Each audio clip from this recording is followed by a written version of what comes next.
But of course, it is West Ham versus Leeds United on Monday evening. So I'm going to do an opposition analysis on Leeds and obviously how they've implemented their style of play under Marcelo Bielsa. And he's an incredibly talented coach. From what we've seen, the players that he's had to pull on, I know they didn't bring anyone in when he first come into the club. I mean, he's improved them in a coaching sense. Technically, they're better. They do make mistakes. They do take risks. But ultimately, that's proven through this season because we've seen that they've scored a lot of goals. I know they've conceded a fair amount as well. But they are where they are for a reason. They're relentless in terms of their pressing. They do rely on key personnel. And I think that's where they've fallen down a little bit this season. Not having certain players in the squad at certain times has meant that they've never really been able to push on. They've had key injuries as well to Llorente, to Robin Koch. So Rodrigo's out currently at the minute. So they've lost those players that were going to add that technical aspect to their play. And I feel that with Leeds, he's taking the risks with the players, but ultimately when he gets players around them that are technically a little bit more sound, they'll be able to kick on next season. But for West Ham, we play them on Monday evening. I'm going to discuss the 3 key players in this video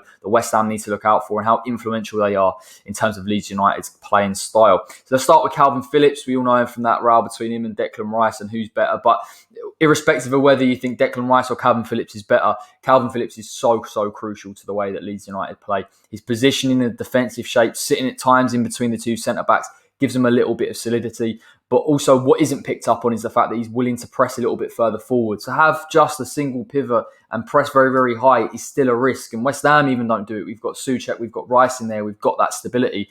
But Calvin's very, very comfortable in doing it. It is part of the Marcelo Bielsa side. He's got a brilliant passing range. And I think that's been massively overlooked this season. But he can hit switch balls. I think that's allowed some of the fullbacks to progress a bit more when he's been in the side and they're able to try and break down low block teams. I will discuss how they've tried to break down low block teams as well and changes the formation ever so slightly. But again, the passing range dictates the tempo. He's a very, very impressive player. And also what I like about him is his set piece ability. He's got that technical quality in terms of crosses, deliveries, things that West Ham need to be switched on for. Now, I'm not sure whether him or Rafinha will do it because he's been sort of overlooked since Rafinha's come in and he's gone out. But possibly they will revert back to Calvin to do that duty. And finally, the ball retention and ball recoveries. And that's what's so pivotal. I think they've got players in there. Struijk is a decent defender, very composed on the ball. They've got a lot of composed centre-backs. Llorente's one, Robin Koch's the other. But I think Calvin Phillips is able to recover the ball very, very well, protect his centre-backs at times,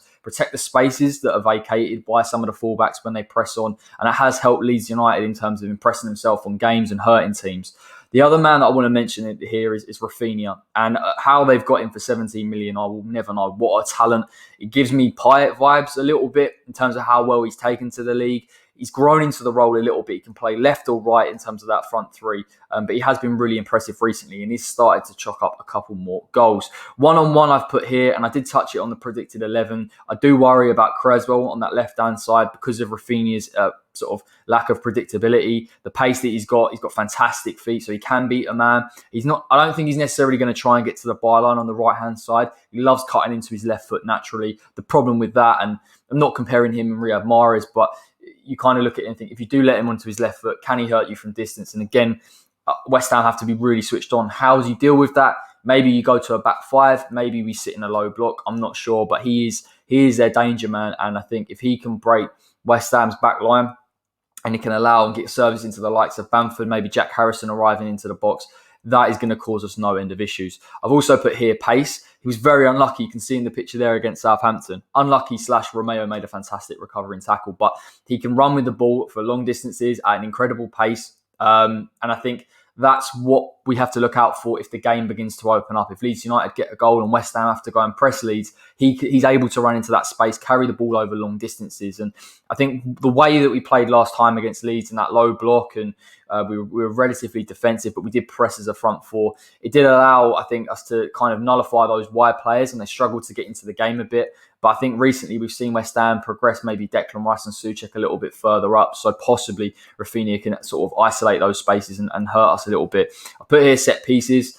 He is actually sort of showcasing that in his play. Some brilliant deliveries recently, particularly against Wolves. They were probably unlucky not to get something from that game, and a lot of that came from Rafinha. I'm not saying by any means that Leeds are fantastic from set pieces. They're not, but he's the guy that can unlock it, as can Calvin Phillips. So we need to keep an eye out for that. I'm sure he'll influence the game. If Leeds can't break us down, then he'll be a man that they'll rely on. And obviously he scored a wonderful free kick against Southampton. And then this man who's been knocking on the door recently for England, it's Patrick Bamford, and I've been really impressed with him this season. He's made the step up really, really well. His movements always impressed me from earlier in the season. He wasn't taking as many of his chances as he probably needed to be sort of class in that top bracket of Premier League strikers, but I think he's getting that into his game. His work rate off the ball is fantastic as well, so I expect him to press West Ham. And again, I was impressed with the way that we were a little bit more composed in possession around the two centre-backs against Manchester City, so that does bode well for us, but we can't switch off. Bamford's going to press us very, very high, and he could force us into errors, so we need to be aware of that. But generally speaking, the movement's brilliant. We saw it against us last time. Improved finishing, I've put. I think, he does still miss key chances. But by and large, I've been really, really impressed with his way that he can compose himself before taking the shot in each of those sort of opportunities. The fact that against Leicester, he stepped over the ball, allowed it to come onto his left and then hit it. And I think he has, for me, there is something about him that suggests that he can be a top Premier League striker, apart from the pace and the physicality. But I think obviously adding work rate to his game and being composed in front of goal is a key attribute. And you worry that if he can break the line, or Rafinha or Jack Harrison get in behind, that someone like Patrick Bamford can take that opportunity. And we need to kind of nullify it as much as humanly possible, push him into deep areas, prevent Leeds getting into the ball in wide spaces, and Bamford making the run between the two centre-backs. And finally, and probably what is underrated in his play, I've put link up with Tyler Roberts. To be fair, it can be the link up with the wide men. We know Jack Harrison likes to come a little bit central. Rafinha is exactly the same coming into his left foot. But Bamford's role from earlier in the season, where he was playing on the shoulder of strikers, has sort of, or defenders even, has changed slightly. He can do that, but equally he's got the ability to link up with Tyler Roberts, who's playing a bit more of a number 10 role. If Rodrigo comes back in, I imagine that's how Marcelo Bielsa is going to start to invite additional runners into the box and break down teams in their defensive shape. But he has shown awareness of that this season. It does allow Leeds to try and break down those defences. So he has got that variability in his play, and it's something that West Ham need to look out for. But those are the three key threats against West Ham on Monday evening.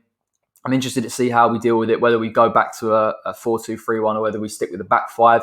Let me know in the comment section what you think, what formation West Ham should use. Make sure you like the video if you do like it, naturally, and subscribe to the West Ham Way if you're new. I will be back on Monday evening for the watch along. So this is all your predicted 11 / opposition analysis content. And until then, take care.